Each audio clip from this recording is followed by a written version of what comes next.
The richest man in the world sat alone in his mansion, staring at a birthday cake meant for 50 guests. Zero came.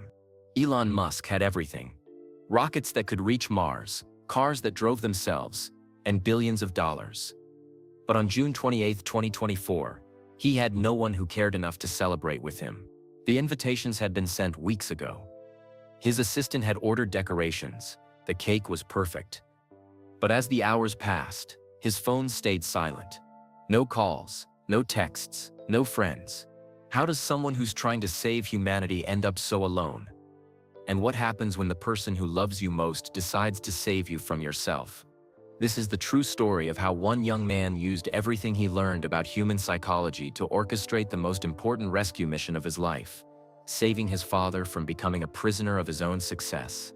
It started with an empty room, 50 sad balloons, and a wish that would change everything.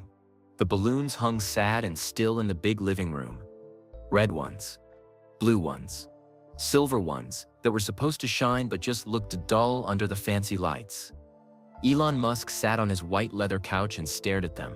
It was June 28, 2024. His 53rd birthday. The house was quiet. Too quiet. All he could hear was the soft hum of the air conditioning and the tick-tick-tick of the big clock on the wall. Outside, the sun was setting over the hills of Bel Air. Pretty orange and pink colors painted the sky. But Elon wasn't looking at that. He was looking at his phone. No new messages, no missed calls, nothing. The marble kitchen counter had a small chocolate cake on it. Store-bought, not homemade. Maria Santos, his assistant, had picked it up that morning. She had been so excited when she bought it 3 days ago. "Mr. Musk, I got your favorite," she had said with a big smile. Double chocolate with vanilla frosting. Now the cake just sat there, waiting. Elon got up and walked to the big window. His mansion was huge. 20 rooms. A pool that looked like it belonged in a fancy hotel. A garage full of Tesla cars. Everything a person could want. But no people. He pulled out his phone again. Maybe he missed something. Maybe the sound was off. He checked his messages one more time. Still nothing. 2 weeks ago, Maria had sent out invitations. Real ones. Not just texts. Nice paper with gold writing that said, "You're invited to celebrate Elon's 53rd birthday." She had made a list of everyone who should come.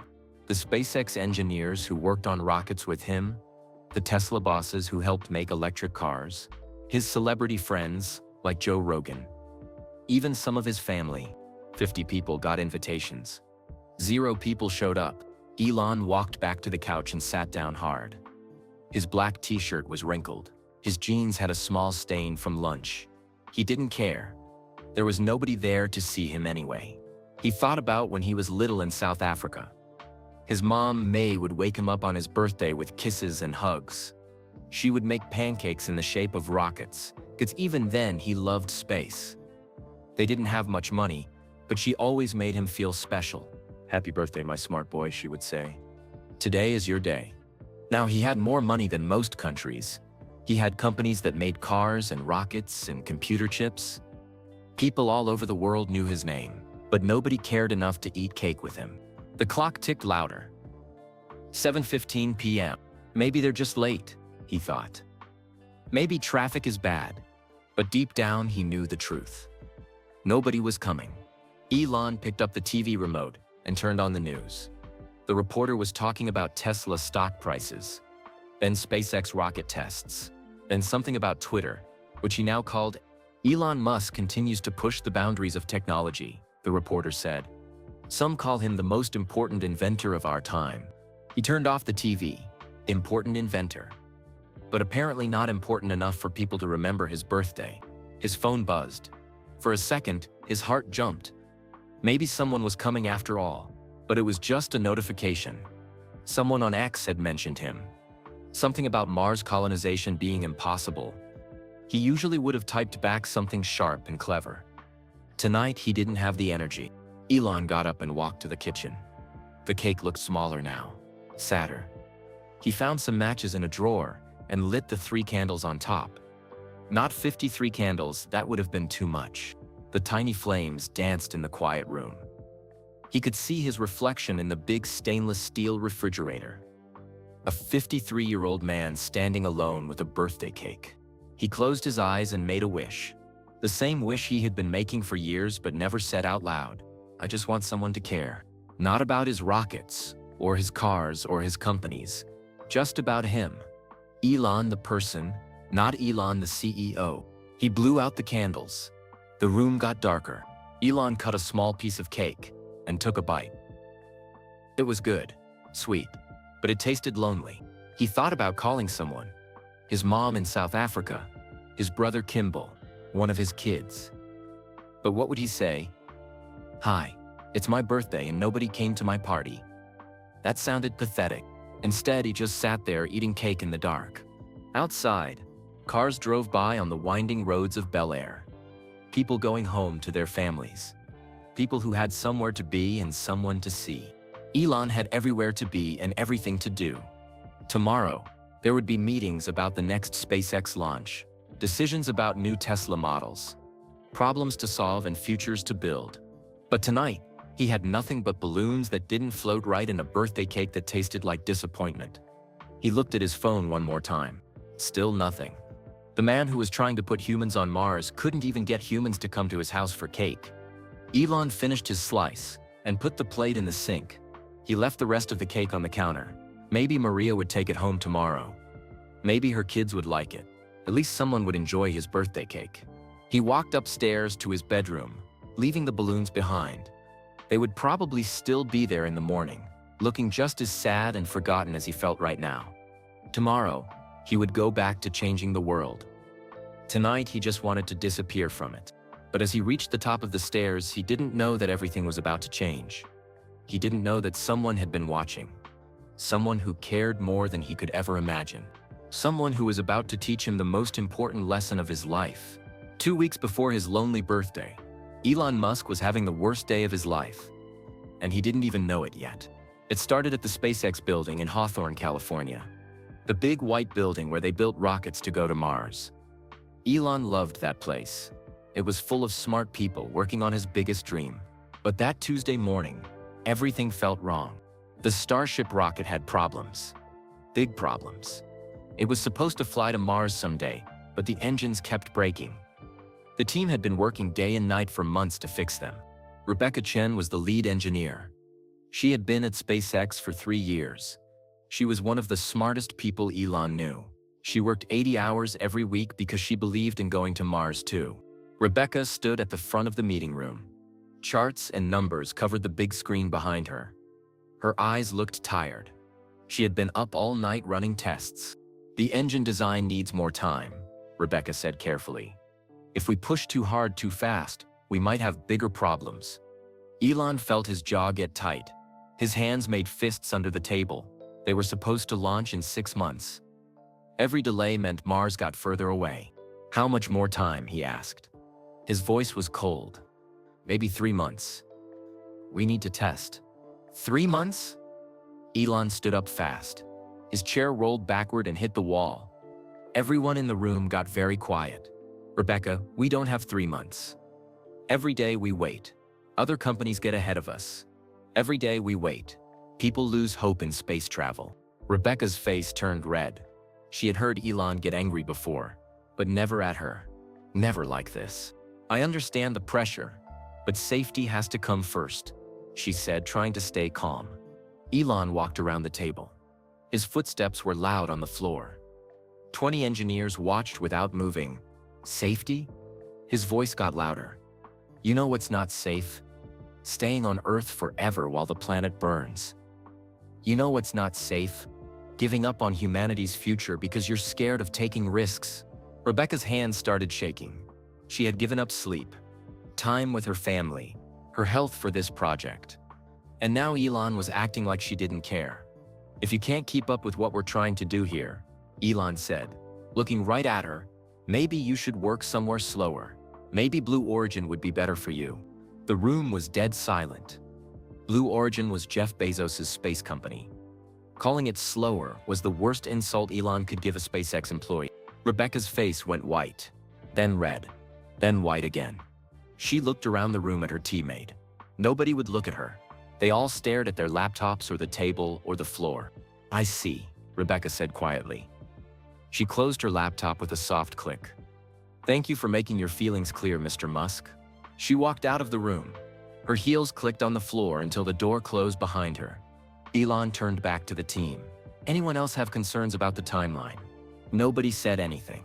The next day, Rebecca sent an email to HR. 2 sentences. I am resigning from SpaceX, effective immediately. Thank you for the opportunity. She didn't say goodbye to anyone. She just packed her things and left. But that was just the beginning. 3 days later, Elon was at Tesla's Gigafactory in Austin, Texas. The huge building where they made thousands of cars every day. It was supposed to be his pride and joy. James Rodriguez was the production manager. He had worked at Tesla for 5 years. He knew how to make the factory run smooth and fast. His team respected him because he cared about them and the work. But the numbers were wrong that week. They were supposed to make 5,000 cars. They only made 4. Elon stood in the middle of the factory floor. Workers in blue uniforms moved around giant machines. The smell of metal and electricity filled the air. Red and yellow lights flashed as robots built cars. Walk me through what happened, Elon said to James. James pulled out his tablet. He had all the numbers ready. We had some machine problems on Tuesday. Nothing major, but it slowed us down. Then we had to train 3 new workers. Stop.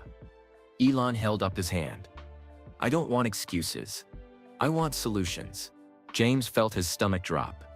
He had worked so hard to keep everything running. His team had stayed late every day that week. Sir, these aren't excuses. I'm explaining what happened so we can prevent it next time. Elon's eyes got dark. He looked around at all the workers who had stopped to listen. James, you're the manager. Managing means hitting targets. If you can't hit targets, what exactly are you managing? The workers stared. Some of them had families to feed. James was the one who made sure they got good schedules and fair treatment. Now their boss was embarrassing him in front of everyone. Mr. Musk, my team works harder than any factory team in America. Your team works for Tesla. Elon cut him off. Tesla needs 5,000 cars a week. Not 40? He walked closer to James. Maybe the problem isn't the machines or the training. Maybe the problem is leadership that accepts failure as normal. James felt his face burn with shame and anger. Behind him, his team watched their respected leader get torn down like he was nothing.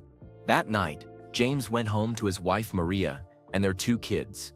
He sat at the kitchen table, with his head in his hands. I can't do this anymore, he told Maria. I'm killing myself for someone who thinks I'm worthless. Maria had seen her husband change over the past year. Working later, sleeping less, stressed all the time. Then don't, she said simply. Life is too short to be miserable. The next week, James put in for a transfer to Tesla's Nevada factory, as far from Elon as he could get. 2 weeks later, it was Elon's birthday. Rebecca Chen was working at Blue Origin now. James Rodriguez was in Nevada. Dozens of other people had similar stories. One by one, the people who had admired Elon Musk had learned that admiration wasn't enough. You also knew to respect. You also needed kindness. And those were things Elon had forgotten how to give. So when Maria Santos sent out the birthday invitations, most people looked at them and felt a pain in their chest. They remembered the person they used to believe in. The person who had big dreams and made them feel like they could help change the world. But they also remembered how it felt to be treated like they didn't matter. And they decided they had other places to be. The day after his lonely birthday, Elon sat in his home office staring at his computer screen. The morning sun came through the big windows. But it felt cold. Maria Santos knocked on the door. She looked nervous. In her hands was a folder full of papers. Mr. Musk, you asked me to show you the responses to the birthday invitations. Elon's stomach felt sick, but he nodded. Come in, Maria. She sat down across from his desk. The folders seemed to weigh 1,000 pounds in her hands. I printed them all out, she said softly. The emails, the texts, the phone messages. Maria opened the folder. The first paper was an email from Rebecca Chen. Rebecca Chen, former SpaceX lead engineer, Maria read. She wrote, "Thank you for the invitation. Unfortunately, I'll be visiting my grandmother that day. I hope you have a wonderful celebration." Elon remembered Rebecca, the smart woman who had tried to keep the rockets safe. The woman he had embarrassed in front of everyone. "What's she really doing?" he asked. Maria looked uncomfortable. "She's working at Blue Origin now, sir. Jeff Bezos hired her last month." The words hit Elon like a punch. Blue Origin, his biggest competitor in space. Rebecca was helping them build rockets now, instead of helping him reach Mars. "Next one," Elon said quietly. "James Rodriguez, Tesla production manager in Nevada." Maria continued. "He texted, 'Sorry, have a family commitment that day. Happy birthday.' And the truth, his wife told him she would leave him if he kept working 16-hour days. He requested a transfer to get away from the pressure here." Elon felt something cold in his chest. James had been one of the best managers Tesla ever had. His factory always ran well. His workers liked him. "Keep going," Elon whispered. Maria turned the page. Sarah Kim from X Marketing. She wrote, "I'll be out of town that weekend. Have a great party." She took a job at Meta 2 weeks ago, Maria added. "She was afraid to tell you."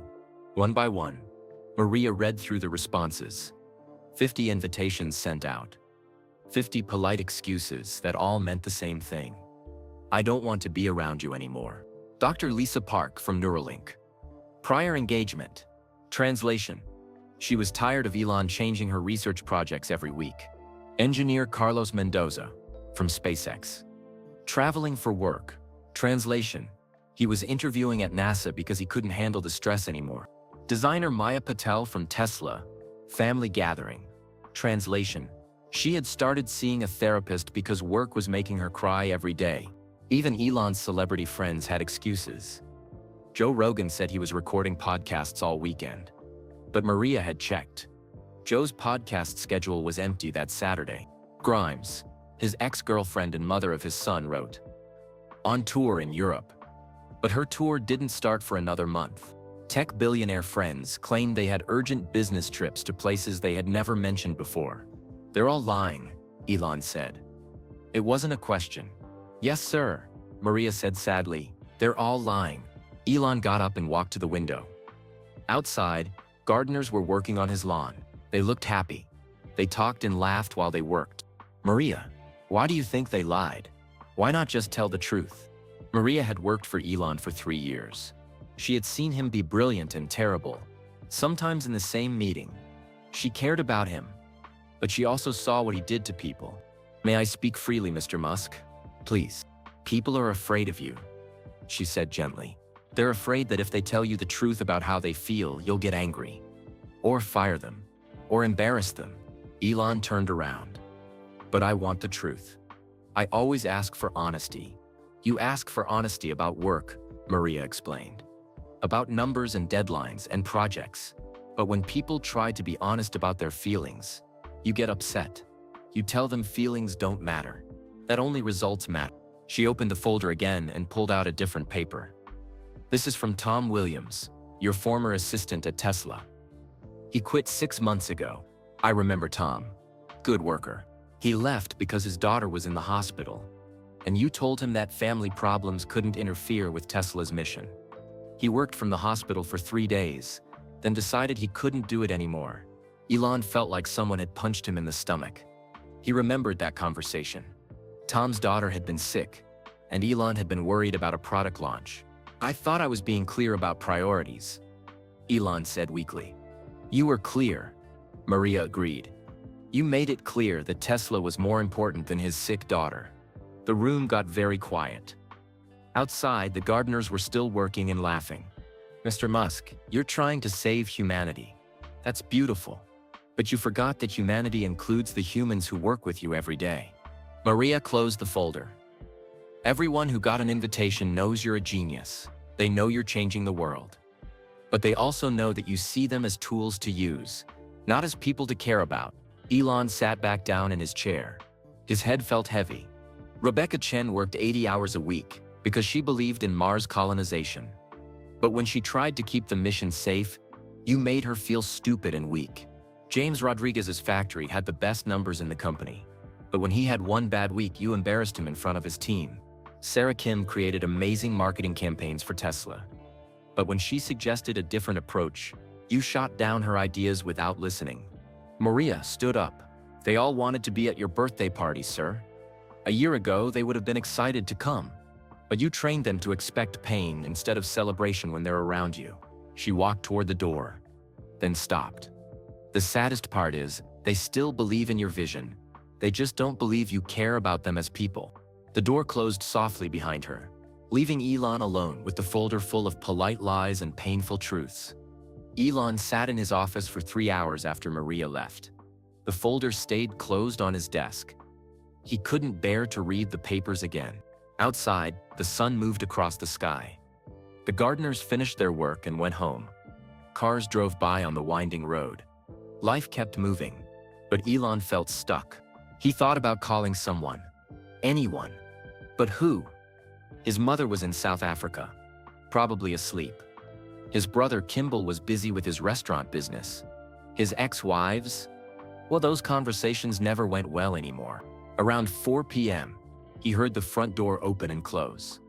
Heavy footsteps walked across the marble floor. "Dad?" Elon's head snapped up. That voice, young but deep, confident but kind. Xavier? Xavier Musk walked into the office. 20 years old, tall like his father, but with softer eyes. He wore jeans and a Stanford University t-shirt. His dark hair was messy from the long drive from Palo Alto. "What are you doing here?" Elon asked. "Don't you have classes? Summer break started last week," Xavier said. He looked around the office. Papers everywhere. Empty coffee cups. The folder of birthday responses sitting like a bomb on the desk. "I was driving home from campus and thought I'd stop by," Xavier continued. But that wasn't really true. He had been worried about his father for months. Xavier had been at Stanford studying psychology. Not because he wanted to be a therapist, but because he wanted to understand people. Especially his father. Growing up, Xavier had watched Elon change. When Xavier was little, his dad would read him bedtime stories about rockets and robots. They would build things together in the garage. Elon would get excited about Xavier's drawings and ideas. But as the companies grew bigger, Elon grew more distant, more angry, more alone. "Dad, why are you sitting in the dark?" Elon looked around. He hadn't noticed that the sun had set. The office was dim and gray. He reached over and turned on a lamp. "Just thinking," Elon said. "About work stuff." Xavier knew his father well enough to know when he was lying. Elon had tells. He touched his neck when he was nervous. He avoided eye contact when he was sad. Right now, he was doing both. "What kind of work stuff?" Xavier asked. He sat down in the chair Maria had used earlier. "Mars colonization timelines," Elon said quickly. "Starship engine problems. Tesla production numbers." "Dad." Something in Xavier's voice made Elon look up. His son's eyes were kind but firm, like his mother's eyes when she used to catch Elon in small lies. "When was the last time you had a real conversation with someone?" Xavier asked. "I have conversations all day. Meetings, calls, video conferences." "No," Xavier interrupted gently. "A real conversation, where you ask someone how they were feeling. Not about work, about their life." Elon opened his mouth to answer, then closed it. He thought hard. Business conversations, sure. Technical discussions about rockets and cars. Arguments about timelines and budgets. But when had he last asked someone about their family? Their dreams? Their fears that had nothing to do with Tesla or SpaceX? He couldn't remember. "I don't have time for small talk, Xavier. We're trying to make life multiplanetary. We're trying to solve climate change. We're trying to—" "Dad, stop." Xavier's voice was still kind, but stronger now. "You sound like a robot programmed to give speeches." That hurt. Elon felt his chest tighten. Xavier leaned forward. "I've been studying human psychology for 2 years now. You know what I learned? The most brilliant people in history. The ones who really changed the world. They understood something important." "What's that?" "People aren't computers. You can't just input a command and expect perfect output. People have feelings. They have bad days and good days. They have kids who get sick and parents who need help. They have dreams that might not match your timeline. Xavier pointed to the folder on the desk. What's in there? Elon's hand moved to cover the folder, like he was protecting a wound. Nothing important, Dad. I know it was your birthday 2 days ago. I know you had a party planned. And I know nobody came. The words hung in the air like smoke. Elon felt his face burn with embarrassment. How do you… Because I've been watching, Xavier said softly. Not spying, just caring. I've seen how you talk to people. I've heard the stories from people who used to work with you. Elon stood up quickly. His chair rolled backward. What story? Rebecca Chen was my friend Lisa's mom's coworker at SpaceX. She told Lisa's mom about what happened in that meeting. How you made her feel stupid for caring about safety. Xavier's voice stayed calm, but Elon could hear the disappointment in it. James Rodriguez's daughter goes to my old high school. She told her friends that her dad cries in the car after work sometimes because his boss makes him feel worthless. Each word hit Elon like a small stone. He walked to the window and stared out at his empty swimming pool. Sarah Kim from X, she posted on LinkedIn about finding a new job where her ideas are valued. Everyone knew she was talking about leaving you. I don't make people feel worthless, Elon said quietly. I push them to be their best. Dad, look at me. Elon turned around. Xavier was standing now, his young face serious and sad. You treat people like they're machines in your factories. When a machine breaks down, you fix it or replace it. When a person struggles, you get angry at them for being human. Xavier walked closer to his father. Do you know why I'm studying psychology? Elon shook his head. Because I watched you become the loneliest successful person in the world. And I wanted to understand how that happens. How someone so brilliant at solving technical problems could be so bad at solving human ones. The office got very quiet. Outside, crickets were starting to chirp in the garden. You want to save humanity, Dad. But you forgot how to connect with humans. Elon felt tears starting in his eyes. He tried to blink them away, but Xavier saw them. I'm not trying to hurt you, Xavier said gently. I'm trying to help you, because I love you, and because the world needs both your brain and your heart. Xavier sat back down and looked at his father with eyes full of love and hope. I want to show you something, Dad, but you have to trust me. What kind of something? An experiment. Not with rockets or cars or computer chips. With people, with relationships. With remembering how to be human while you're busy being a genius. Elon wiped his eyes with the back of his hand. I don't know how to do that anymore. I know, Xavier said. That's why I'm here. That's why I drove 4 hours from Stanford instead of going to the beach with my friends. He smiled. And for a moment, Elon saw the little boy who used to build robots with him in the garage. Will you let me help you, Dad? Will you trust me to teach you something that's not in any engineering textbook? Elon looked at his son. This young man who had driven all this way just to sit with his lonely father. This person who saw his flaws but loved him anyway. What do I have to do? Xavier's smile got bigger. First, you have to admit that the smartest person in the room might sometimes be wrong about how to treat people. Elon almost argued. Then he looked at the folder full of polite lies. He thought about Rebecca working for his competitor. He thought about James crying in his car. I might be wrong about how to treat people, he said quietly. Good, Xavier said. That's step 1. Now let me show you step 2. Xavier walked over to his father's whiteboard. It was covered with rocket drawings and math equations. He erased a small corner and picked up a blue marker. Step 2 is simple, Xavier said, writing on the board. For 1 week, I want you to have real conversations with people. He wrote the word experiment at the top in big letters. What do you mean by real conversations? Elon asked. He was still sitting in his chair, looking tired and confused. Xavier drew a line down the middle of the board. On one side, he wrote old way. On the other side, he wrote new way. Old way? Xavier said, pointing with the marker. You walk into a meeting. You ask about numbers, deadlines, problems. You give orders. You leave. Under old way, he wrote, how many cars did we make? When will the rocket be ready? Why is this taking so long? New way. Xavier continued, moving to the other side. You walk into a meeting. You ask one question that has nothing to do with work. You actually listen to the answer. Then you talk about work. Under New Way, he wrote, "How was your weekend? How was your family? What makes you happy?" Elon stared at the board. "Xavier, I don't have time for small talk. We're racing against climate change. We're racing to get to Mars before other countries. Every minute matters." "Dad, how long do you think it takes to ask someone how their weekend was?" Elon thought. "I don't know. 30 seconds? 30 seconds." Xavier repeated. "In a 1-hour meeting, 30 seconds is..." He pretended to calculate. "Less than 1% of your time." Xavier sat on the edge of his father's desk. But that 30 seconds might make someone feel like a human being instead of a machine. And happy humans work better than sad humans. "That's not proven," Elon said, but his voice was softer now. "Actually, it is proven." Xavier smiled. "I can show you the research studies later, but first, will you try the experiment?" Elon looked at the whiteboard.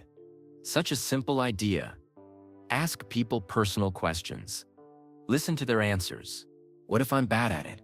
he asked quietly. "You will be bad at it," Xavier said honestly. "At first, you've spent years training people to expect you to be all business all the time. They'll be surprised when you ask about their kids or their hobbies."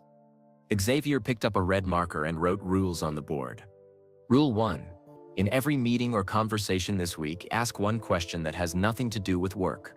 Rule 2. Actually listen to the answer. Don't check your phone. Don't think about your next meeting. Just listen. Rule 3. Ask a follow-up question. If someone says their daughter plays soccer, ask what position she plays. If someone mentions their dog, ask the dog's name. Elon studied the rules. They seemed so simple, but also terrifying. What if people thought he was being fake? What if he ran out of things to ask? What if they don't want to talk about personal stuff? Elon asked.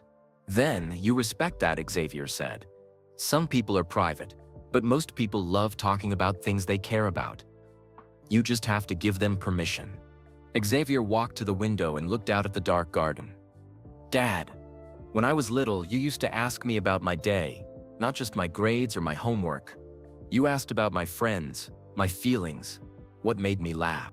Elon remembered those conversations. When Xavier was 8, he would tell long, detailed stories about playground adventures. Elon used to love hearing them. "When did I stop asking?" Elon said, more to himself than to Xavier. "When the companies got bigger, when the pressure got heavier, you started treating everyone like employees instead of people." Xavier turned back to his father. "Even me, sometimes." That hurt to hear, but Elon knew it was true. How many times had he cut off Xavier's stories because he had important calls to make? "I'm sorry," Elon said quietly. "I know you are.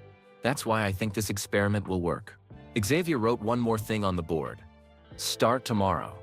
Tomorrow you have meetings at SpaceX. Right?" Elon nodded.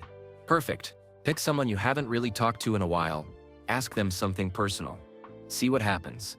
Elon felt nervous, like a kid getting ready for his first day of school. "What if I mess it up?" "Then you mess it up," Xavier shrugged. "But what if you don't?" They sat together in comfortable silence for a few minutes.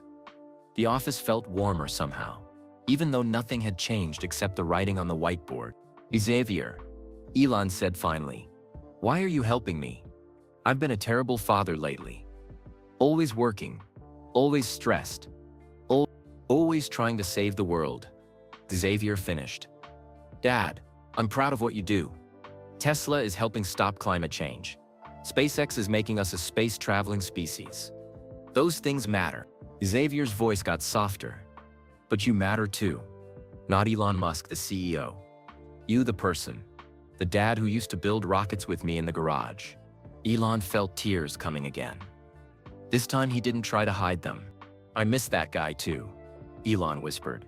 "He's still in there," Xavier said. "He just forgot how to come out around other people." Xavier stood up and stretched. "I'm gonna stay here tonight if that's okay. I want to hear how your first day of the experiment goes." "You don't have to babysit me," Elon said. "I'm not babysitting you. I'm spending time with my dad. There's a difference." Xavier headed toward the door, then stopped. "Oh, and Dad?" The experiment might feel awkward at first. People might be confused when you start asking about their lives. That's normal. Change is always weird at the beginning. What if it doesn't work? What if people think I'm being fake? Xavier smiled. Then at least you'll know you tried to be better. That's more than most people do. After Xavier left, Elon sat alone with the whiteboard. The 3 simple rules stared back at him. Ask one personal question. Actually listen. Ask a follow-up question. Tomorrow, he would try to remember how to care about the humans who were helping him reach the stars. Tomorrow, he would start the hardest experiment of his life. Learning how to be human again. The next morning, Elon woke up with butterflies in his stomach. He hadn't felt this nervous since his first job interview 20 years ago. Xavier was already awake, making coffee in the kitchen. "Ready for your first day of being human?" he asked with a smile. "I think I'm gonna throw up," Elon said honestly. "That means you care." "That's good." Elon drove to SpaceX in Hawthorne, California. Usually the 45-minute drive flew by while he thought about rocket problems. Today it felt like hours. He kept practicing conversations in his head. "How was your weekend? Did you do anything fun? How's your family?" All the questions sounded fake when he said them out loud. At SpaceX, Elon walked through the main building. Engineers in white coats worked on rocket parts. The smell of metal and fuel filled the air. Normally this place made him feel powerful and focused. Today, it made him feel like a stranger. He had a meeting at 10 a.m. about the Raptor engines. The same engines Rebecca Chen used to work on before she quit. Dr. Amanda Foster was leading the meeting. She had been at SpaceX for 2 years. Smart, quiet, and always prepared. Elon realized he knew almost nothing about her personal life. The meeting room filled up with engineers. Charts and graphs covered the big screen. Everyone had their laptops open, ready to talk numbers. "Good morning," Elon said, taking his usual seat at the head of the table. "Good morning, Mr. Musk," Dr. Foster replied. She clicked to the first slide. "The engine test from last week's show." "Wait," Elon interrupted. His heart was beating fast. "Before we start, Dr. Foster, how was your weekend?" The room went completely silent. Dr. Foster's mouth fell open slightly. She stared at Elon like he had just spoken Chinese. "I'm sorry, what?" she asked. "Your weekend. Did you do anything fun?" The other engineers looked at each other with confused expressions. In 3 years of meetings, Elon had never asked anyone about their weekend. Dr. Foster's face turned a little red. Yes, actually, my daughter had a soccer game on Saturday." Elon's mind went blank. What was he supposed to say next? Then he remembered Xavier's rules. Ask a follow-up question. "Soccer. That's great. What position does she play?" Dr. Foster's face changed. The surprise turned into something warmer. "She's a goalkeeper. She's only 8, but she's fearless. Last Saturday, she made 3 saves that kept her team from losing." "Sounds like she gets her courage from her mom," Elon said. Dr. Foster actually smiled.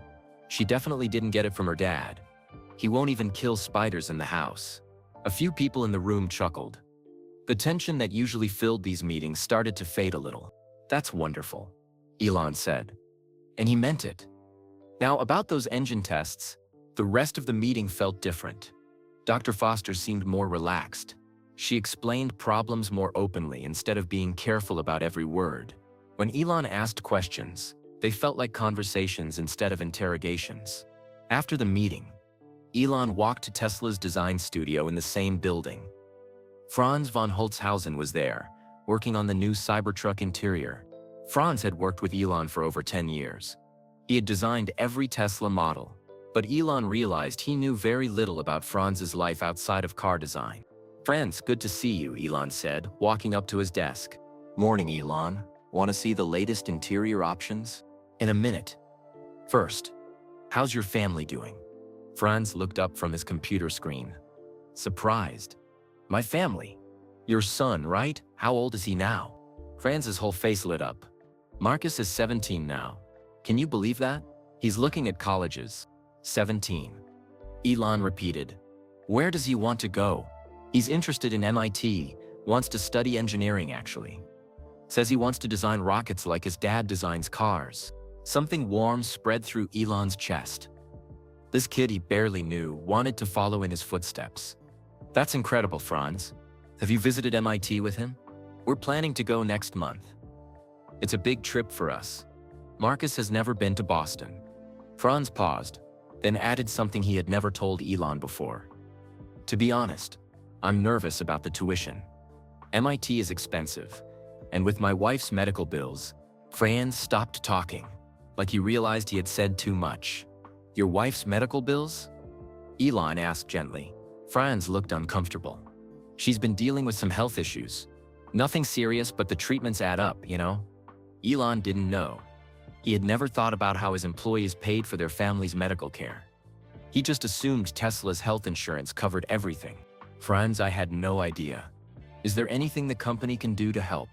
Oh no, Franz said quickly. I didn't mean to complain, we're managing fine.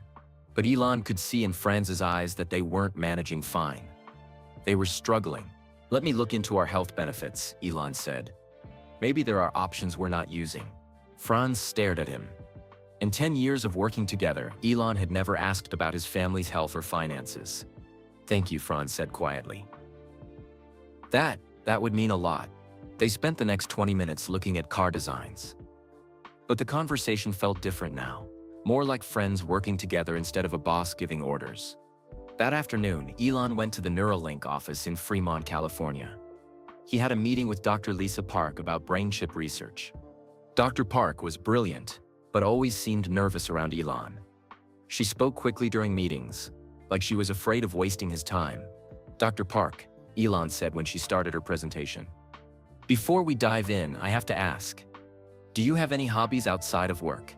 Dr. Park nearly dropped her coffee cup. Hobbies? Things you do for fun. When you're not thinking about brain chips. Dr. Park laughed nervously. I paint sometimes. Watercolor landscapes. Really? That's fascinating. I wouldn't have guessed that.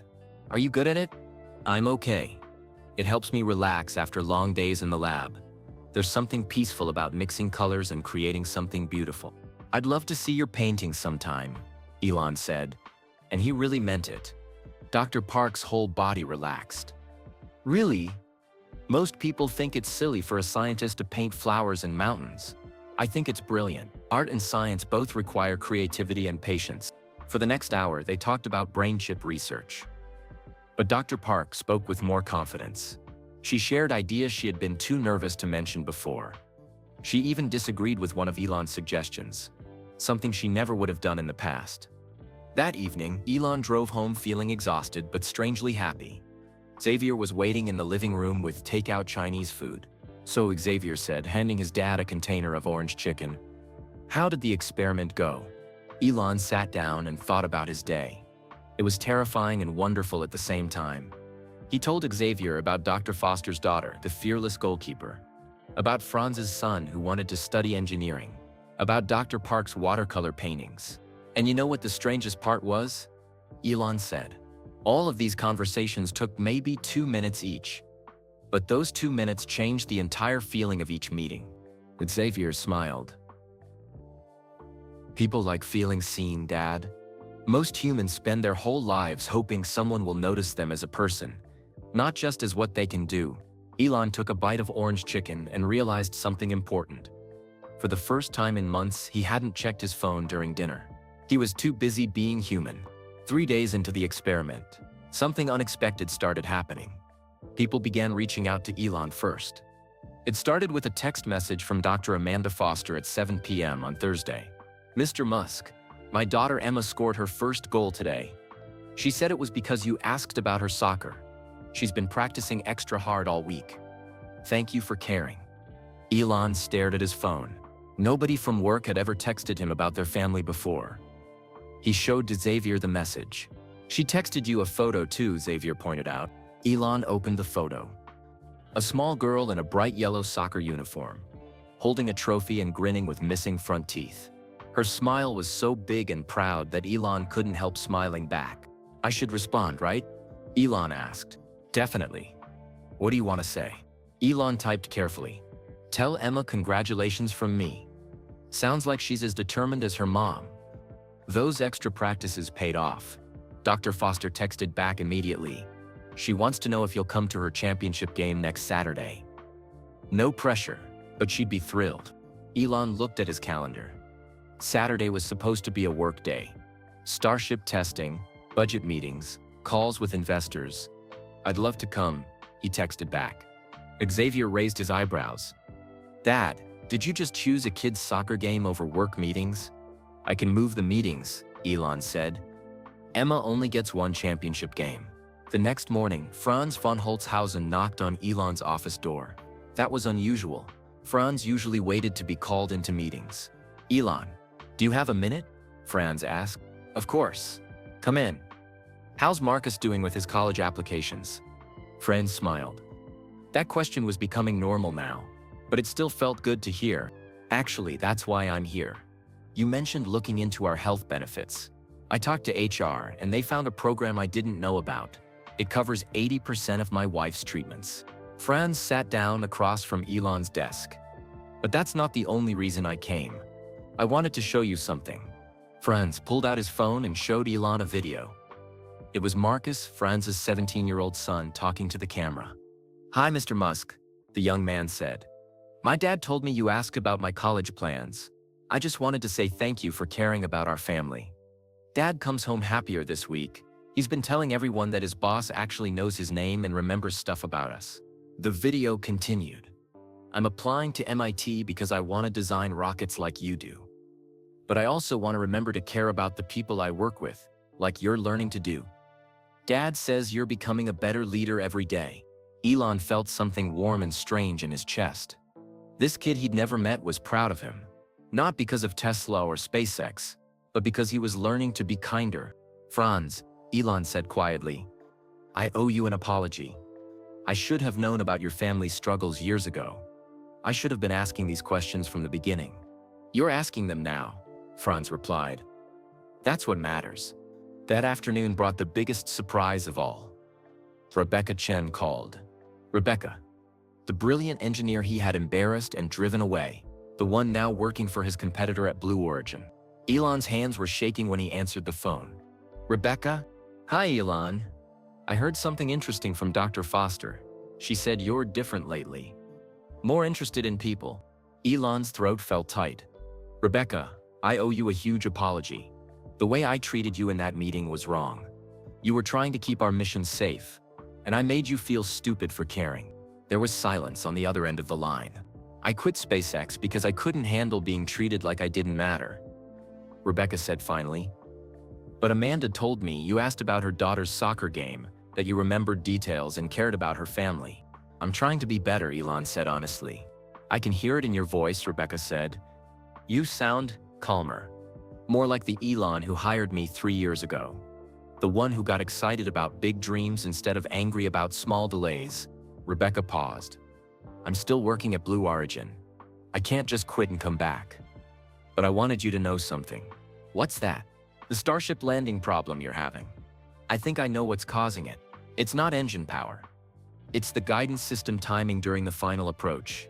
Elon sat up straight. Rebecca was giving him technical help, even though she worked for a competitor now. Rebecca, you don't have... I'm not doing this for SpaceX, she interrupted. I'm doing this because getting humans to Mars is bigger than company competition. And because the person I'm talking to right now sounds like someone who might actually listen to ideas instead of just giving orders. They talked for 20 minutes about rocket guidance systems. But more importantly, they talked like colleagues who respected each other. Before hanging up, Rebecca said, Elon, I hope this change in you is real.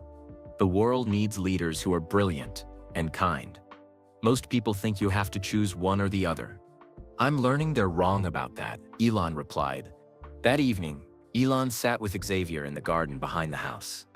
The same garden where workers had been laughing while Elon felt lonely just a week before. The strangest thing is happening, Elon told his son.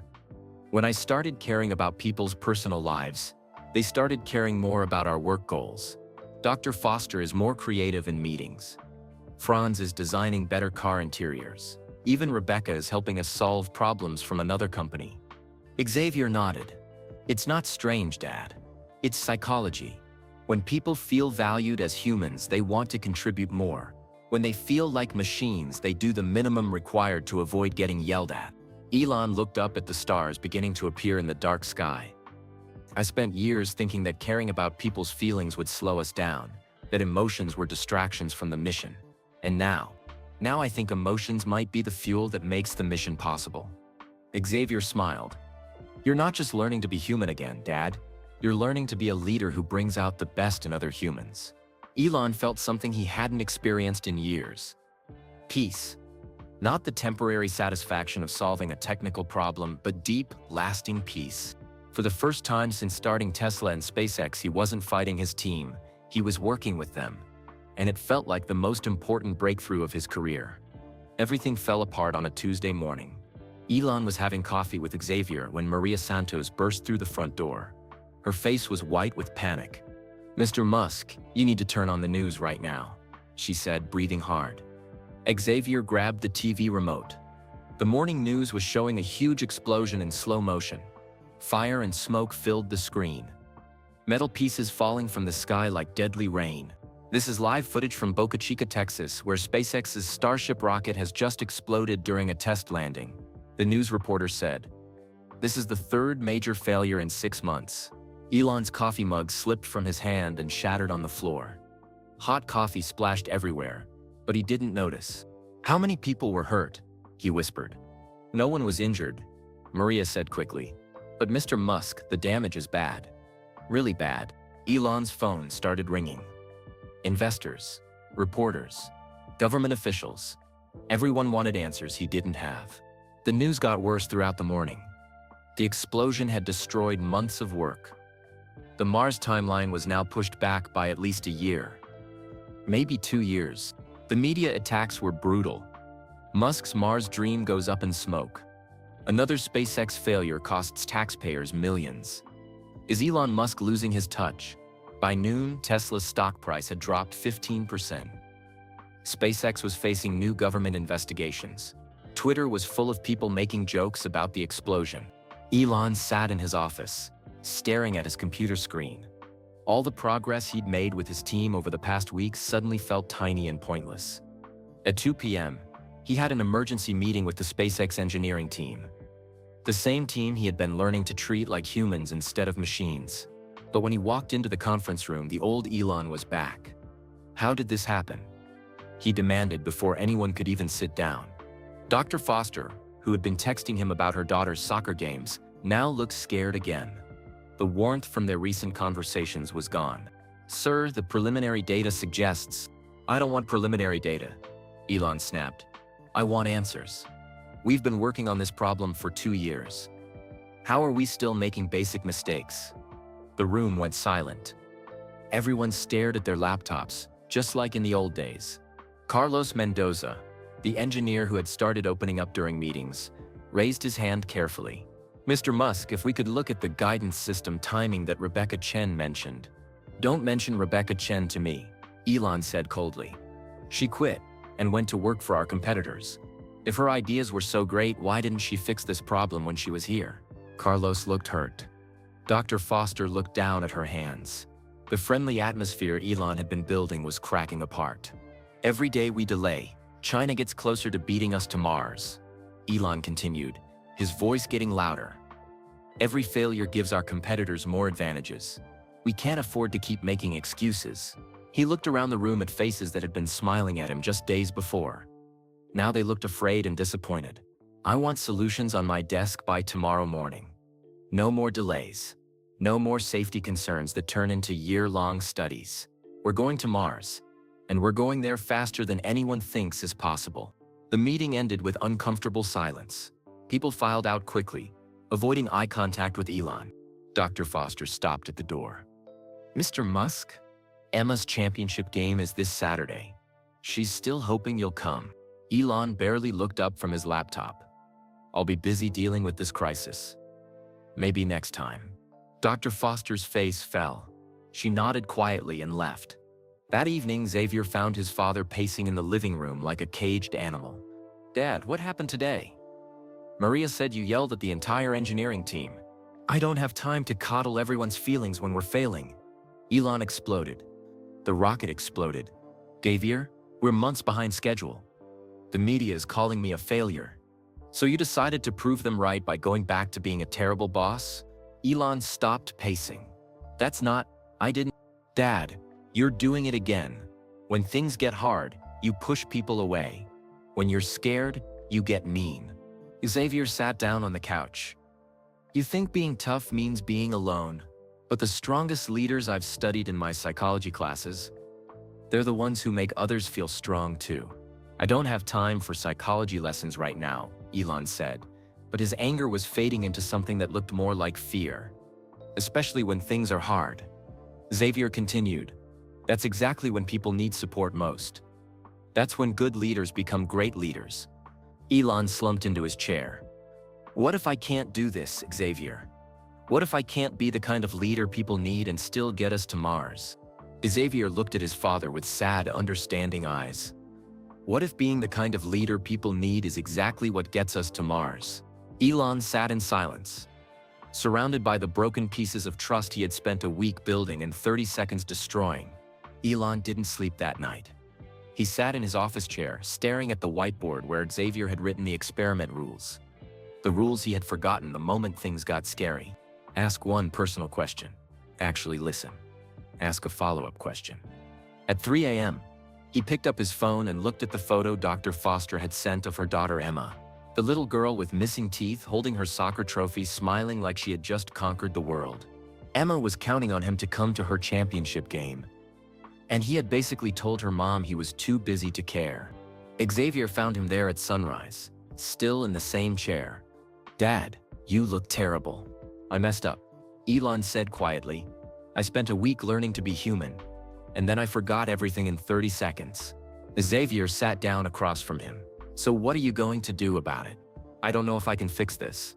They probably think I was just pretending to care about them. Were you pretending?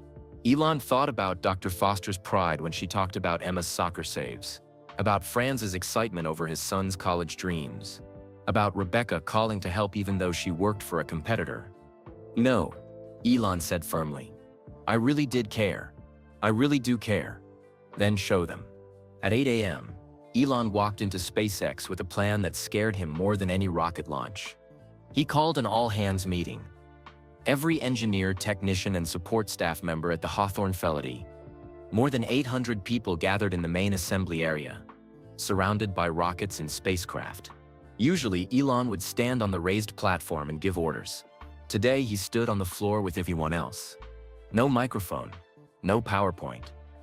Just him and his team. Yesterday, I was scared, he began. The crowd went quiet. Elon Musk never admitted fear. When Starship exploded, I was terrified that we're not moving fast enough, that I'm failing all of you and humanity's future, that maybe the people saying I've lost my touch are right. He looked around at faces he had started to know as humans, not just employees. Dr. Foster stood near the front, her arms crossed, still hurt from yesterday. So I did what I always do when I'm scared. I got angry. I blamed you for my fear.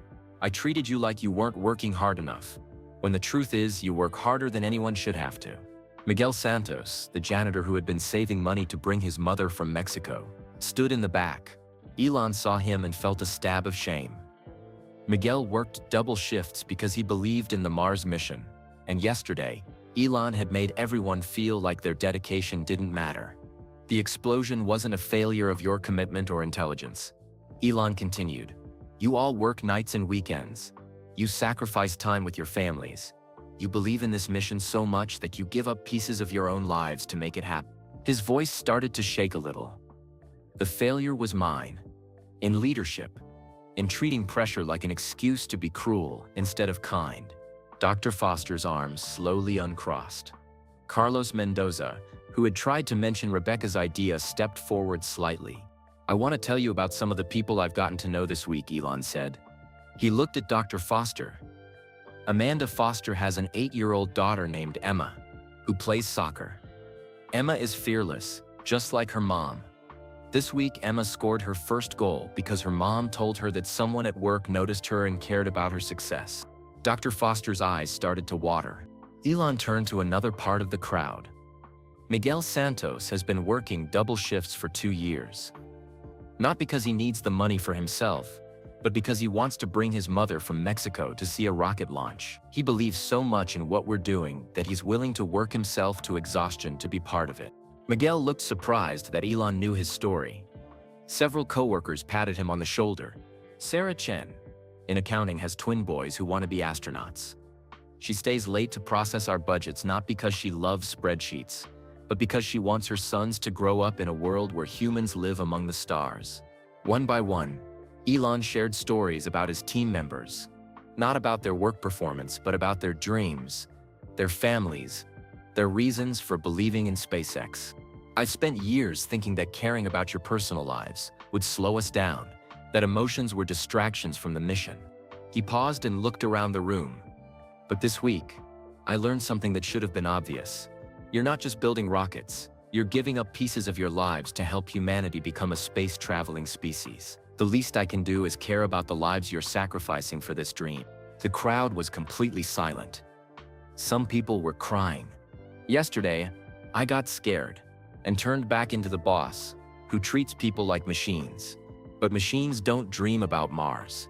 Machines don't work extra hours because they want their children to have a better future. Machines don't stay up all night solving problems because they believe in something bigger than themselves. Elon's voice got stronger. You're not machines, you're humans.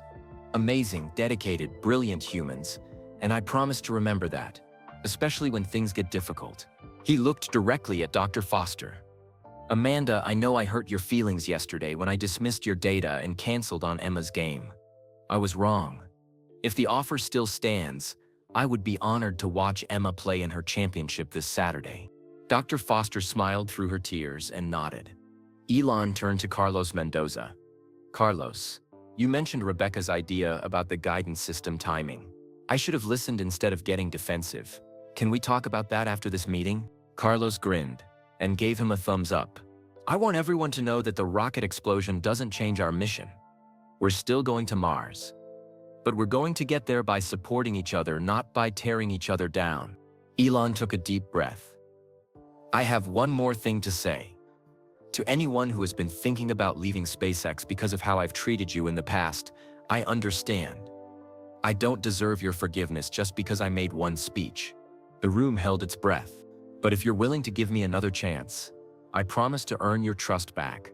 Not with words, but with actions. Not just today, but every day going forward. He looked around one final time. We're not just trying to reach Mars. We're trying to show that humans can work together to do impossible things. Yesterday, I forgot that. Today, I remember. The applause started slowly. Dr. Foster clapped first. Then Carlos. Then Miguel. Soon, the entire room was clapping and cheering. But more importantly, people were smiling. Really smiling. Not the fake smiles they gave when they were afraid of their boss. After the meeting, Dr. Foster approached Elon. That was brave, she said simply. I'm still scared, Elon admitted. Scared the rocket will explode again. Scared I'll mess up and hurt people's feelings. Scared I'm not good enough to lead this mission. Dr. Foster smiled. Good leaders should be a little scared. It means they care about doing the right thing. She paused. Emma's game is at 10 a.m. on Saturday. She'll be wearing numbers. I'll be there, Elon promised. Carlos Mendoza walked up with a tablet full of notes. About Rebecca's guidance system idea. For the next 2 hours, Elon listened to solutions instead of giving orders. He asked questions instead of making demands. He treated brilliant ideas with respect instead of impatience. And for the first time since the explosion, he felt hope that they might actually make it to Mars. Not despite caring about each other, but because of it. The healing had begun. News of Elon's speech spread faster than wildfire. By Thursday morning, videos of the all-hands meeting were being shared across social media. Someone had recorded it on their phone. The clip of Elon saying, "Yesterday I was scared," had been watched 3 million times. But the real changes were happening inside his companies. At Tesla's Gigafactory in Berlin, Germany, production manager Elena Kozlov was watching the video on her laptop. She had worked at Tesla for 4 years, managing 2,000 employees who built cars for all of Europe. Elena had always been afraid of video calls with Elon. He would ask sharp questions about numbers and deadlines. He never asked about anything else. But that Thursday afternoon, Her usual weekly call with Elon felt different. "Elena, before we talk about production numbers, how are you doing?" Elon asked. "I know the time difference makes these calls hard on your schedule." Elena nearly fell off her chair. In 4 years, Elon had never asked how she was doing. I'm well, Mr. Musk. Thank you for asking. It is late here, but I don't mind. What time is it there now?" "Almost 11. Elon looked concerned. "Elena, I'm sorry. I didn't realize how late these calls were for you. Can we move them to earlier in my day so they're not so hard on your evening?" Elena stared at her computer screen. The old Elon would have just said, "Deal with it," if she complained about the time. "That would be wonderful," she said softly. "Good. Now tell me about your team. How are they feeling about the new production goals?" "Actually, they're excited," Elena said, and she meant it. "When I showed them your speech from SpaceX, they felt proud to work for someone who cares about his people. Our numbers have gone up 12%. Because people feel valued?" Elon asked. "Because they want to work harder for a leader who sees them as humans, not just workers." After the call, Elena sent a message to her team. "Mr. Musk moved our weekly calls to respect our family time. He asked about you all by name. This is not the same company we worked for last month." At Neuralink's office in San Francisco, Dr. Lisa Park was having the best week of her career. Ever since Elon had asked about her watercolor paintings, everything felt different. In meetings, he would ask her opinion and actually wait for her to finish talking. When she suggested new approaches to brain chip testing, he would ask thoughtful questions instead of immediately saying no. On Friday, Dr. Park did something she had never done before. She brought one of her paintings to work. It was a small watercolor of mountains, reflected in a still lake, peaceful blue and green colors that made you feel calm just looking at it. "Dr. Park, is that one of your paintings?" Elon asked when he saw it on her desk. "Yes. You said you'd like to see my work, so I thought." "It's beautiful," Elon said. And he really meant it. "The way you captured the light on the water. It's amazing." Dr. Park's face lit up. "Would you like to see more? I have photos on my phone." They spent 10 minutes looking at her art. Mountains, flowers, sunset skies. Each painting was peaceful and hopeful. "Lisa, these are incredible. Have you ever thought about showing them in a gallery?" "Oh, I could never, they're just a hobby." Art that makes people feel peaceful and hopeful isn't just a hobby, it's a gift.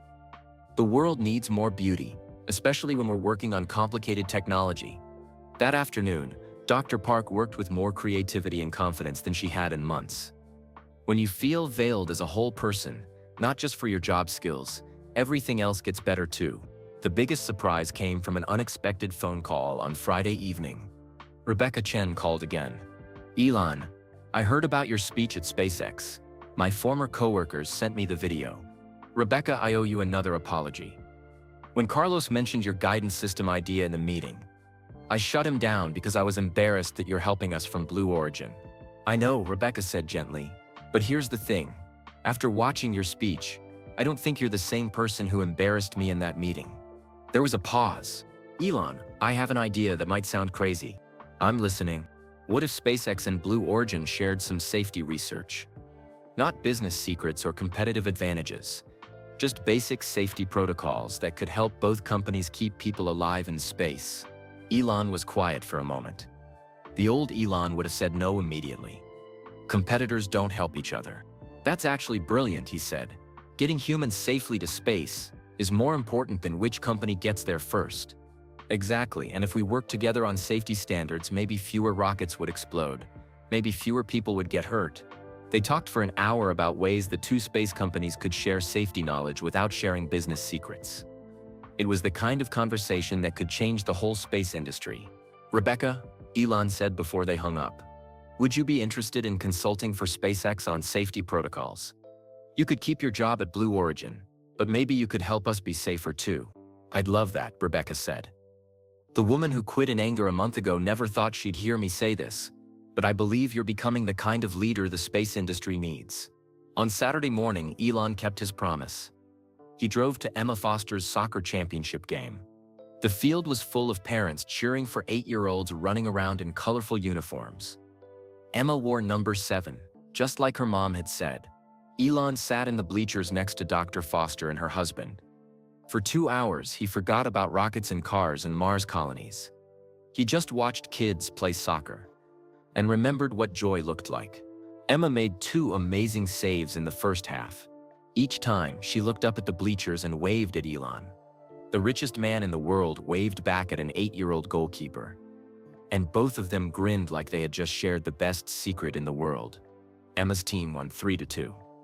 After the game, she ran over to Elon with her trophy. "Mr. Musk, did you see my saves? Did you see how I stopped that goal in the second half?" "I saw everything, Emma. You were incredible. Fearless, just like your mom said." Emma hugged his legs. "Thank you for coming. My friends didn't believe me when I said the Rocket Man was going to watch me play." Dr. Foster watched her daughter hug her boss and felt something she hadn't felt in years. Pride in where she worked. That evening, Elon sat with Xavier in their garden again. "Dad, you look different," Xavier said. "Happier, more relaxed." "I think I'm starting to understand something," Elon said. "For years, I thought I had to choose between being successful and being kind, between reaching Mars and caring about people. And now I think maybe caring about people is what makes the impossible things possible." Xavier smiled. "The ripple effect." "What do you mean?" "In psychology, we call it the ripple effect. When you treat one person with kindness, it spreads. They treat others better. Those people feel valued, so they work harder and care more. The kindness ripples out in circles, getting bigger and bigger." Elon looked up at the stars. "So being human doesn't slow down the mission to Mars? It powers the mission to Mars," Xavier finished. For the first time in his life, Elon Musk felt like he was finally learning how to lead.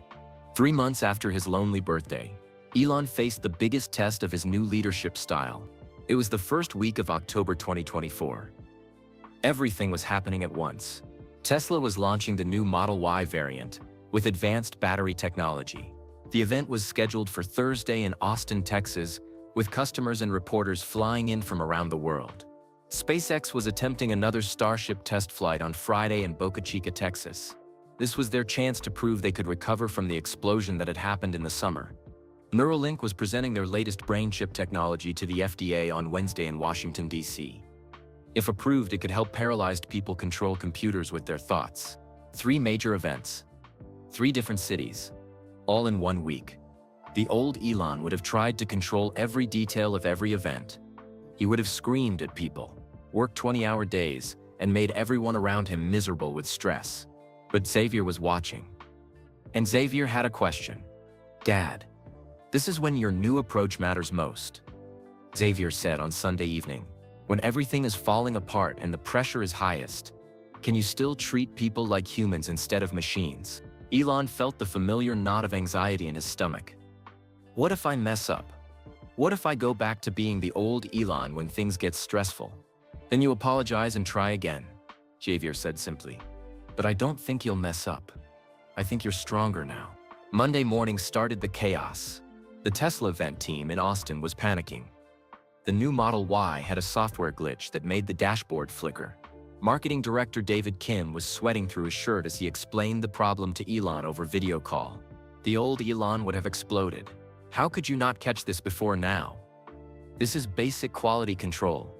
Instead, Elon took a deep breath and remembered his rules. "David, before we talk about the technical problem, how are you holding up? You look stressed." David blinked in surprise. I haven't slept in 2 days. My team has been working around the clock to fix this. That's not sustainable. What support do you need?" "Honestly, I need more software engineers. And maybe some coffee that doesn't taste like motor oil." Elon almost smiled. "I'll send 5 engineers from the Fremont team today. And David, order good coffee for everyone. Exhausted people make more mistakes." Instead of blame, Elon offered help. Instead of anger, he offered solutions. The same pattern repeated all week. When the SpaceX team in Boca Chica reported concerns about weather conditions for the Friday launch, Elon's first instinct was to push them to launch anyway. Delays were expensive. The media was watching, but he remembered Rebecca Chen's words about safety coming first. "What do you need to feel confident about the launch?" he asked Dr. Foster, who was now leading the safety review team. "Honestly, One more day of clear skies to double-check the guidance systems.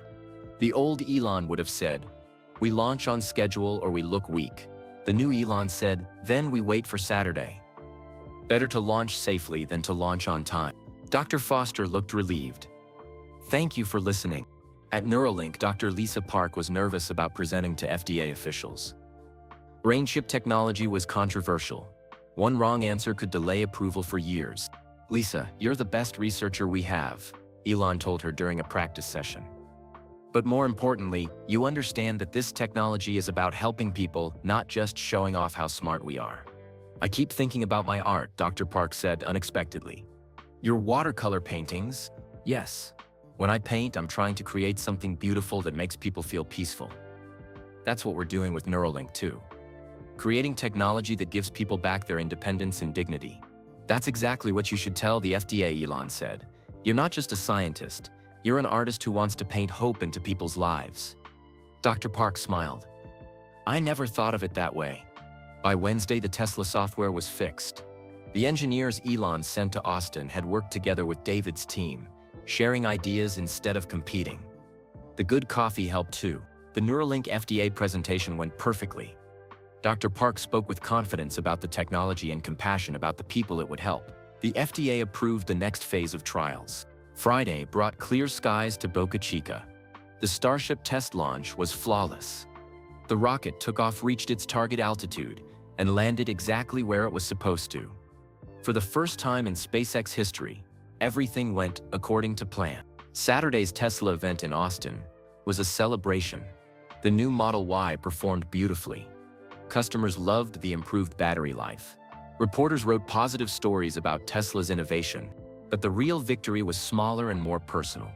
Dr. Foster texted Elon a video of her daughter Emma watching the Starship launch on TV. "Look, Mom," Emma said in the video. "Mr. Musk's rocket worked perfectly, just like my soccer saves." David Kim from Tesla sent a photo of his team celebrating with their good coffee and a note, "Thank you for trusting us to solve the problem instead of panicking." Dr. Park sent a picture of her latest watercolor painting, a rocket ship flying toward a beautiful sunset, with the message, "Inspired by this week's successes." That Sunday evening, Elon sat with Xavier in their garden one more time. "So," Xavier said with a grin, "how did your biggest test go?" "I didn't yell at anyone," Elon said, sounding almost surprised. "And everything worked better than it ever has before. The teams were more creative, more collaborative, more confident." Xavier nodded. "Turns out people do their best work when they're not afraid of their boss." Elon looked up at the stars. "I used to think that pressure and fear motivated people, but this week proved something different." What's that? "Trust and support don't make people weak. They make people brave enough to do impossible things." For the first time since starting his companies, Elon had gotten through a crisis week without losing his humanity. And it had been the most successful week in Tesla, SpaceX, and Neuralink's history. It was now late September 2024. Elon had been practicing his new way of leading for 4 months. The changes in his life were so big that sometimes he couldn't believe it was real. His assistant Maria Santos was the first to notice how different everything felt. "Mr. Musk," she said one Tuesday morning, "I have to tell you something strange." "What's that, Maria?" "People aren't afraid to bring you problems anymore. Yesterday, 3 different teams came to your office with challenges they needed help with. 6 months ago, they would have tried to hide those problems until they became disasters." Elon thought about that. It was true. His calendar was full of people asking for advice, sharing ideas, and working together to solve problems. Instead of hiding mistakes, people brought them up early when they were easier to fix. "And another thing," Maria continued with a smile. "Your mom called yesterday while you were in meetings. She said you actually answer her calls now and ask about her life instead of just talking about work." That was true too. Elon had been having weekly video calls with his mother May in South Africa. Not about business or schedules, but about her happiness, her friends, her modeling work that she loved. "How do you feel, son?" May had asked him during their last call. "I feel like myself again," Elon had answered, "like the person I used to be before I got so busy trying to save the world that I forgot to care about the people in it." The biggest change was with his brother Kimball. They had been distant for years, both too busy with their own companies to really connect. but now they texted each other regularly. Just that morning, Kimball had sent a message. Hearing great things about the new Elon from people in tech. Whatever you're doing, keep it up. I'm proud of you, brother. Even his relationship with Grimes was getting better. They would never be together romantically again, but now they could have calm conversations about their son XR without fighting about schedules and custody. You seem more peaceful, Grimes had told him during a recent phone call. Like you're not angry at the world anymore. I'm not angry at the world, Elon had realized. I was angry at myself for not knowing how to connect with people, but I'm learning. The most surprising change was happening at work. Instead of people being scared to disagree with him, they were bringing him better ideas. Franz von Holzhausen had designed a new Tesla interior that was completely different from what Elon expected. Old Elon would have rejected it immediately, because it wasn't his vision. Franz, this is nothing like what we discussed, Elon said when he saw the design. Franz took a deep breath, ready to defend his work. But then Elon smiled. It's better than what we discussed. How did you think of this? Actually, my son Marcus gave me the idea. He said car interiors should feel like spaceships. Futuristic but comfortable. I thought about what you said about caring about families, and I realized we should design cars that make families happy. Not just impress tech reviewers. The new design was brilliant. It made the car feel both high-tech and cozy. Families would love it. Franz, this is incredible. Your son should be proud. And so should you. Dr. Foster at SpaceX had become one of Elon's most trusted advisors. She was still working on rocket safety. But now she also helped him think through leadership decisions.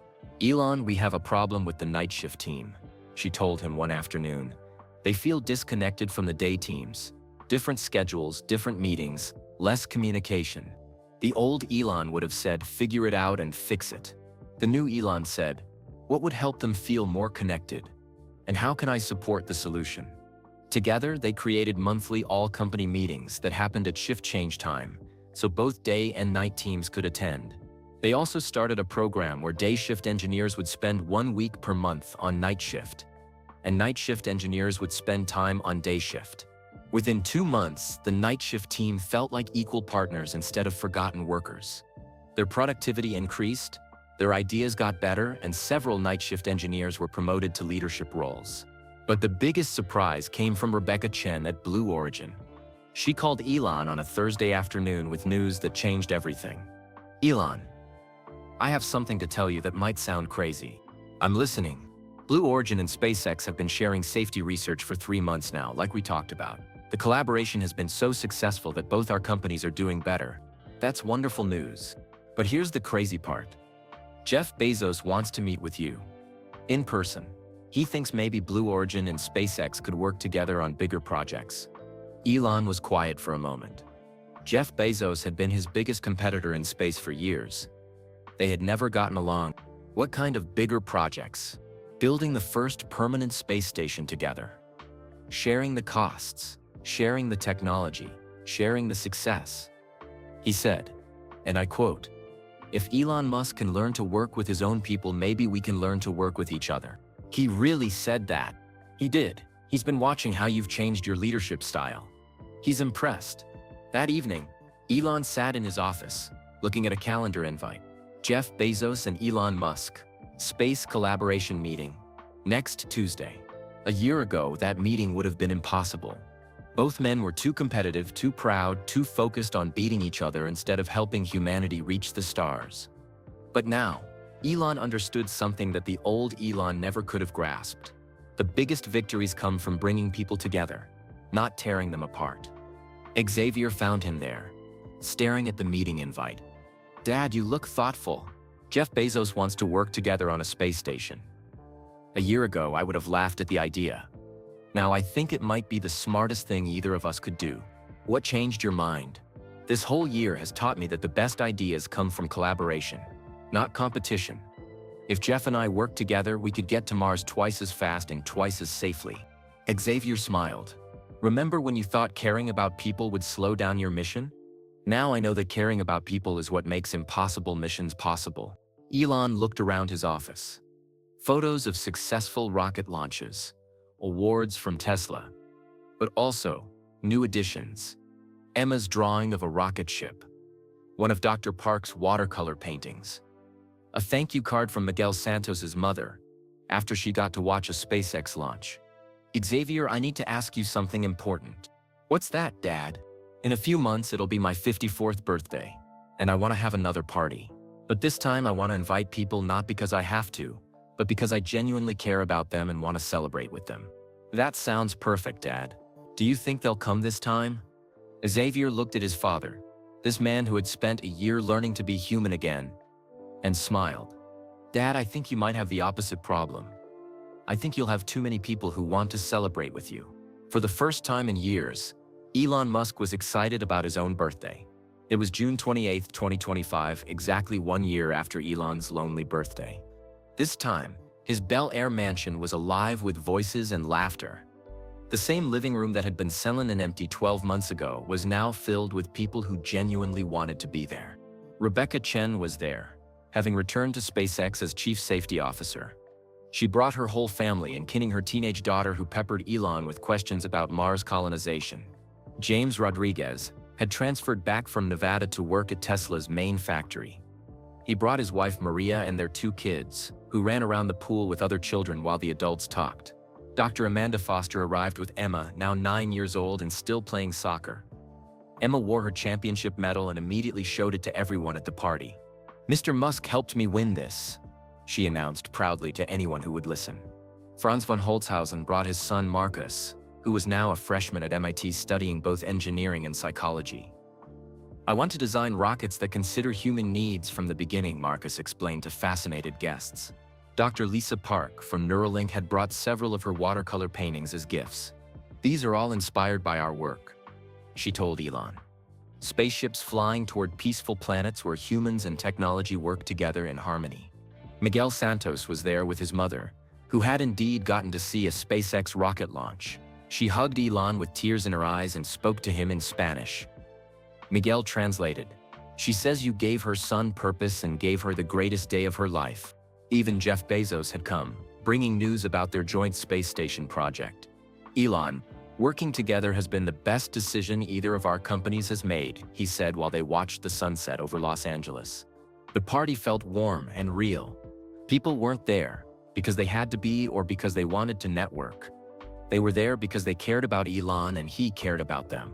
As the evening went on, families with children started to leave. Business colleagues said their goodbyes. Eventually, only the closest people remained: Maria Santos, Dr. Foster, Franz, Rebecca, and a few others. They sat in a circle in the living room, sharing stories about the past year and dreaming about the future. You know, Dr. Foster said, "A year ago, none of us would have believed we'd be here like this. Relaxed, happy, feeling like friends instead of just coworkers." "What changed?" asked Rebecca, even though she knew the answer.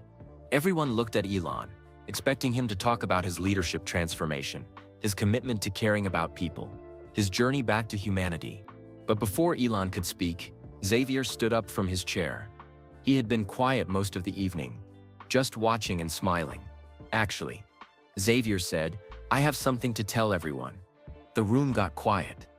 Xavier looked around at all the faces, people who had become genuine friends and colleagues over the past year. A year ago, Dad sat alone in this exact room on his birthday. Not because he wasn't successful, but because success had become more important to him than people. Everyone nodded. They remembered that version of Elon. "But here's what I never told anyone." Xavier paused, looking at his father with deep love and pride. "I didn't come home that night by accident." The room went completely silent. Elon stared at his son, confused. "What do you mean?" Dr. Foster asked. Xavier took a deep breath. "I had been watching Dad struggle for years, seeing him push everyone away while trying to save humanity. I watched brilliant, caring people quit his companies. I watched him become more isolated and angry every month." He walked to the center of the room. "So I spent 2 years studying psychology at Stanford, specifically to tend to how brilliant people can become trapped by their own success. I researched leaders who had learned to balance vision with compassion." Elon's mouth fell open. "Xavier, I transferred from MIT to Stanford to be closer to home and watch for the right moment.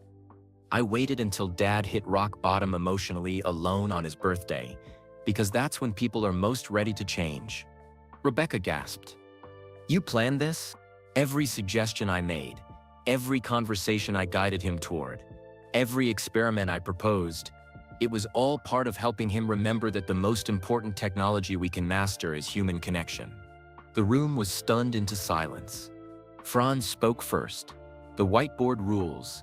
I designed them based on research about emotional intelligence and leadership psychology. Xavier nodded. The timing of your visit, Dr. Foster realized. I had been monitoring Dad's emotional state for months. I knew his birthday would be the breaking point. Maria Santos shook her head in amazement. You orchestrated everything. Not everything, Xavier said firmly. I couldn't make Dad care about people. I couldn't force him to change his heart. I just created opportunities for him to rediscover the person he used to be. He looked at his father, whose eyes were filling with tears. I did this because I love my dad, and I knew the world needed both his vision and his heart. I just had to help him find the balance. Xavier's voice broke slightly. I watched the most innovative person on Earth become isolated by his own success. So I used everything I learned about human psychology to design an intervention. But Xavier, Elon whispered, what if it hadn't worked? Then I would have kept trying. Xavier said simply, because I believe in you, Dad. Not just in your ability to build rockets and cars, but in your ability to be the kind of person who builds rockets and cars while making everyone around you feel valued and loved. The room erupted in understanding. Everyone realized they had been part of Xavier's carefully orchestrated plan to save his father from becoming a victim of his own success. Rebecca started laughing through her tears. So when you came back to SpaceX, I had been hoping Dad's changes would convince you to return. And they did. Franz wiped his eyes. When Elon started asking about Marcus, I had mentioned to Dad that understanding family connections might improve workplace relationships. Dr. Foster smiled through her tears. Emma's soccer games. I knew Dad needed to experience pure joy and remember what it felt like to care about something that had nothing to do with work. Elon stood up slowly and walked to his son. The room held its breath. Xavier, he said, his voice shaking with emotion, you didn't just help me reconnect with others. You taught me what real genius looks like. He embraced his son tightly. The wisdom to heal people, not just innovate for them. Dad, your vision to get humanity to Mars is incredible. Xavier said through tears. But your capacity to care about the humans who will make that journey possible, that's what makes you truly extraordinary. Elon looked around the room at the faces of people who had become genuine friends and partners, all because his son loved him enough to spend 2 years learning how to save him from his own success. You know what the most amazing part is? Elon said to everyone. This whole year, I thought I was learning to be human again. But really, Xavier was teaching me what I'd known all along and just forgotten. What's that? Dr. Foster asked. Elon smiled, his arm still around his son. That the greatest achievement isn't reaching Mars. It's learning to truly connect with the humans who will join you on the journey. The room filled with applause and tears and laughter. Outside, the stars shone over Los Angeles, waiting patiently for the humans who would someday visit them. Humans who had learned that the most important space to explore is the space between hearts. Xavier's plan had worked perfectly. But more than that, it had revealed something beautiful. Sometimes the most sophisticated technology is simply love, carefully applied.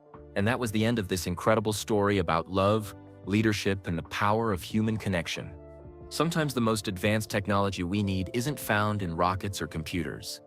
It's found in simply caring about the people around us. Xavier's 2-year plan to save his father reminds us that the greatest innovations happen when brilliant minds are paired with compassionate hearts. We'd love to know, where are you listening to this story from? Drop a comment below and tell us your city or country. It's amazing to think that people from all around the world are hearing this message about the importance of treating others with kindness and respect. If this story touched your heart or made you think differently about leadership and relationships, please hit that like button. It really helps us reach more people with these meaningful stories. And don't forget to subscribe to our channel for more inspiring tales that remind us what it means to be human in our fast-paced world. Most importantly, share this video with your friends and family. In a time when the world can feel divided, Stories like this remind us that love, understanding, and genuine care for others can transform not just individuals, but entire industries and communities. Let's spread kindness and awareness, one story at a time. Thank you for listening, and we'll see you in the next one.